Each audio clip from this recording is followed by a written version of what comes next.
Welcome to RTV. నేను మీ గయాజ్ని.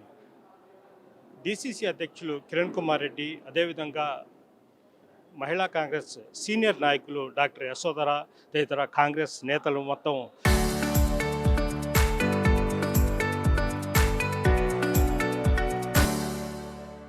జిల్లా నేతలు మొత్తం ఇక్కడే ఉండడం జరిగింది. అయితే ప్రస్తుతం మనం వాళ్ళతో మాట్లాడే ప్రయత్నం చేద్దాం. చెప్పండి, అంటే అమరావతి రాజధాని చట్టబద్ధంగా చేయడానికి కాంగ్రెస్ పార్టీ అలా మద్దతు ఇస్తుందా, లేదంటే మద్దతు ఇవ్వదు? అమరావతి రాజధానిగా నిన్న ఆంధ్రప్రదేశ్ పునర్వ్యవస్థీకరణ చట్టానికి సంబంధించినటువంటి నిన్న సవరణలు ప్రతిపాదించినటువంటి కూటమి నేతలకు కాంగ్రెస్ పార్టీ తరఫున మా రాష్ట్ర కాంగ్రెస్ పార్టీ వ్యవహారాల ఇన్ఛార్జ్ మాణిక్యం ఠాగూర్ గారు ఎంపీగా పార్లమెంట్లో స్పష్టంగా మద్దతు తెలుపుతూ విభజన చట్టంలో ఉండేటటువంటి మిగతా అంశాలు ఏవైతే ఉన్నాయో ఈ రాష్ట్రానికి సంబంధించినటువంటి పోలవరం ప్రాజెక్టుకి సంబంధించినటువంటి నిధులు కావచ్చు, అమరావతి క్యాపిటల్ కూడా పునర్వ్యవస్థీకరణ చట్టంలో మొత్తం నిధులను కేంద్ర ప్రభుత్వం భరించాలని స్పష్టంగా ఉన్నప్పటికీ కూడా ఇప్పటికీ కేంద్ర ప్రభుత్వం నిధులు ఇవ్వకపోగా వీళ్ళు గ్రాంట్ల రూపంలోనో లోన్ల రూపంలోనో డబ్బులు తెస్తున్నారు. కాబట్టి స్పష్టంగా అమరావతికి సంబంధించినటువంటి నిధులన్నీ కూడా కేంద్ర ప్రభుత్వం భరించాలి, ఆ విధంగా చట్టంలో ఉంది అని మాట్లాడినటువంటి పార్టీ కాంగ్రెస్ పార్టీ. విభజన చట్టం దాదాపు విభజన జరిగి 10 సంవత్సరాలు గడిచినా కూడా ఇప్పటికీ ఆంధ్ర రాష్ట్రానికి సంబంధించినటువంటి ప్రజల మనసులో గాయాలన్నీ మిగిలిపోవడానికి కారణం కాంగ్రెస్ పార్టీ అధికారంలోకి రాకపోవడం, వచ్చినటువంటి పార్టీలు బీజేపీకి తొత్తులుగా మారి పోరాడాల్సింది పోయి వీళ్ళు కాంప్రమైజ్కి ఇప్పుడు జగన్మోహన్ రెడ్డి గారు కావచ్చు, చంద్రబాబు గారు కావచ్చు, ఇద్దరు కూడా కాంప్రమైజ్ అయ్యారు. కాబట్టి ఈ రోజు కూడా విభజన చట్టంలో ఉండేటటువంటి అంశాల మీద స్పష్టత లేకపోవడం అనేది జరుగుతుంది. కాబట్టి ఈ రాష్ట్ర ప్రయోజనాల దృష్ట్యా పార్లమెంట్లో కొట్లాడగలిగేటటువంటి పార్టీ బీజేపీతో ఏకైక పార్టీ కాంగ్రెస్ పార్టీ. అంటే జగన్మోహన్ రెడ్డి కూడా నిన్న ఈ అమరావతి చట్టబద్ధత మీద ఆయన మాట్లాడడం జరిగింది. ఆయన మాటల్ని మీరు ఏ విధంగా స్వీకరించారు? జగన్మోహన్ రెడ్డి గారి మాటల మీద నిజంగా ఒక ముఖ్యమంత్రి స్థాయి వ్యక్తి ఈరోజు మేము అసెంబ్లీలో తీర్మానం చేశాం, రేపు మేము వస్తే మళ్ళీ మేము మార్చమా, మా వి గన్ అని, అదేదో మచిలీపట్నం విజయవాడ గుంటూరుని కలిపి నేను మళ్ళీ మావి గన్గా చేయం. 5 ఏళ్లలో మీరు చేసి ఉండొచ్చుగా మావి గన్ను. 5 ఏళ్లలో ఒక ముఖ్యమంత్రి స్థాయిలో మీరుండి శాసన రాజధానికి అమరావతిని కొనసాగిస్తాం, మేము అమరావతికి వ్యతిరేకం కాదని పక్క చెప్తారు. ఇప్పుడు మళ్ళీ మావి గన్ అని ఒకటి అంటారు. కానీ 5 ఏళ్ళు మీరు శాసన రాజధానిగా అమరావతిని అనుకున్నప్పుడు ఇప్పుడు ప్రస్తుతం తెలుగుదేశం వాళ్ళు ఏదైతే కూటమి నేతలకు ఉండేటటువంటి 5 ఐకానిక్ టవర్స్లో ఈరోజు అవి మొత్తం కూడా శాసన రాజధానికి సంబంధించినటువంటి బిల్డింగ్సే. మరి మీరు 5 సంవత్సరాలు అవి పూర్తి చేసి ఉండొచ్చు కదా. మీరు అనుకున్న విధంగానే మీరు రివర్స్ టెండర్లింగ్కి వెళ్ళి ప్రజాధనం వృధా కాకుండా మీరు ఆ శాసన రాజధానిని నిర్మించి ఉంటే ప్రజలు నిజంగా వైఎస్ఆర్ కాంగ్రెస్ పార్టీని జగన్మోహన్ రెడ్డి గారిని నమ్మిండేవాళ్ళు. ఈరోజు నేను మావి గన్ చేస్తాను, అక్కడ ఏదో అవినీతి జరిగిపోతుంది, అవినీతి జరుగుతుంది, 4,000 రూపాయలకు బదులు 12,000 13,000, మరి అవినీతి జరుగుతుంటే మీరు చూస్తూ ఎందుకున్నారు? న్యాయ పోరాటం చేయొచ్చు అంటే మీకు అవినీతిలో కూడా మీకు వాటా వస్తుందా? మీరు ఎందుకు ప్రశ్నించడం లేదు, ఎందుకు పోరాటం లేదు అని ఈరోజు వైఎస్ఆర్ కాంగ్రెస్ పార్టీని మేము డిమాండ్ చేస్తున్నాం. ఉమ్మడి రాష్ట్రం ఉన్నప్పుడు హైదరాబాద్ ఒకటే డెవలప్ అయిపోయింది, ఇప్పుడు అదే విధంగా అమరావతిని చేస్తారు. అంటే 3 చోట్ల 3 ప్రాంతాలు అభివృద్ధి చేయాలంటే 3 రాజధాని కావాలన్నది వైఎస్ఆర్సీపీ ఒక ఇది. దాని ఏమంటారు?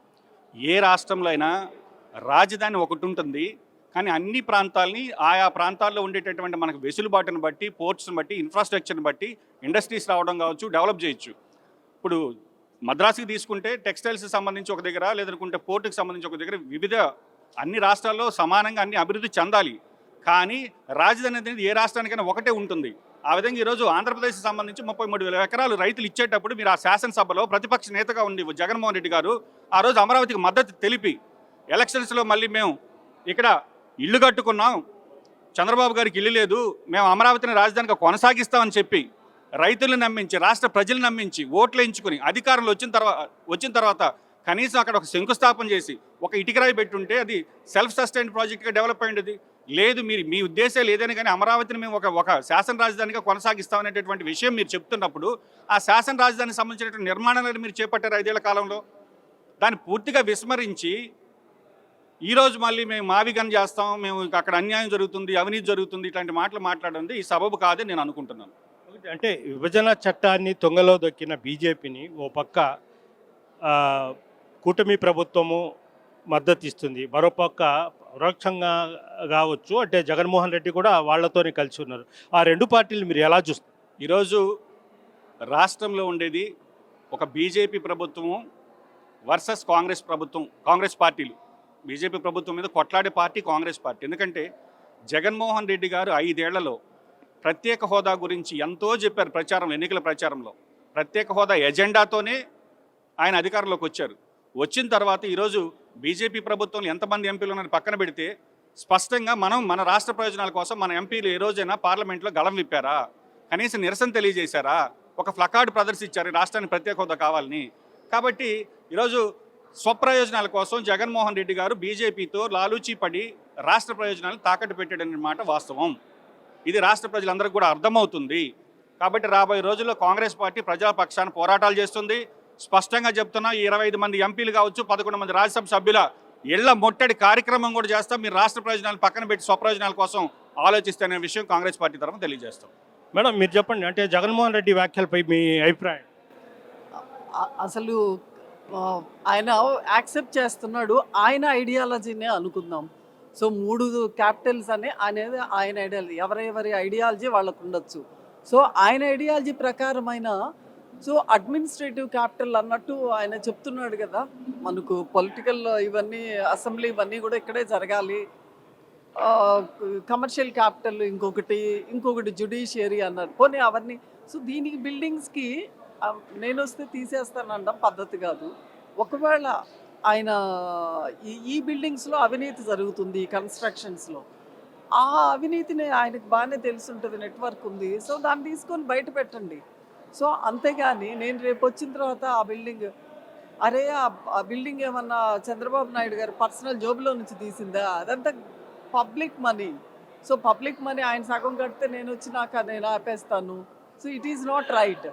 ఇప్పుడు వచ్చిన తర్వాత అయినా సరే ఆయన కంటిన్యూ చేయాల్సిందే, ఆ బిల్డింగ్ని చేయాలి. లేదు అనుకుంటే ఆ సగం డబ్బులు నేను ఖర్చు పెట్టుకుంటానని ఇంకో బిల్డింగ్ కట్టిస్తానంటే ఆ డబ్బులు ప్రజల దగ్గర నుంచి వసూలు చేసింది ఈయన పర్సనల్ డబ్బులు అన్నాక అది ఎవరైనా సరే. ఒకటి అంటే కాంగ్రెస్ పార్టీ రాష్ట్ర పగ్గాలు షర్మిలారెడ్డి చేపట్టిన తర్వాత, అంటే మొన్నటి వరకు బలహీనంగా ఉండింది నెల్లూరు జిల్లాలో కూడా పార్టీ. అదేవిధంగా మీలాంటి సీనియర్స్ కూడా అసలు వచ్చేవాళ్ళు కాదు, ఇప్పుడంతా వస్తున్నారు. ఏ విధంగా ఇంకా ముందుకెళ్తారు? సో యాక్చువల్గా యాజ్ ఏ ఉమెన్ అమ్మాయి లీడర్షిప్ తీసుకొని స్ట్రాంగ్గానే వెళ్తుంది. సో కొన్ని హర్డిల్స్ ఉమెన్కి ఉంటాయి. సో అలాంటి హర్డిల్స్ లేకోకుండా నేషనల్లో సోనియా గాంధీ గారు ఉన్నారు, ఇక్కడ ప్రియాంక ఇప్పుడు రీసెంట్గా వచ్చింది, ఈ అమ్మాయి బాగానే ఉంది. సో అందుకని యాజ్ ఏ ఉమెన్ అమ్మాయి ఉంది కాబట్టి ఇప్పటిదాకా 50% మెన్ పవరే ఉన్నది, ఇప్పుడు ఉమెన్ పవర్ అందరు కూడా కలుస్తుంది. సో నాకు ఇప్పుడు ఈ అబ్బాయి కిరణ్ వచ్చి బాగానే రీజనబుల్గానే డీసెంట్ అబ్బాయి కాబట్టి సో ఐఎమ్ కంఫర్టబుల్. ఆ అమ్మాయి కూడా అఫ్కోర్స్ ఇదివరకు ఉన్న పీసీసీ వాళ్ళు వేస్ట్ క్యారెక్టర్ అని కాదు, బట్ ఈ అమ్మాయి కూడా సపోర్టివ్గానే ఉంటుంది.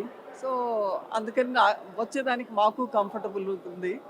అఫ్కోర్స్ ఇంకా ఈ టైం అప్పుడు కూడా ముందుకు రాకపోతే అఫ్కోర్స్ ప్రాబ్లం అవుతుంది. Okay, thank you madam.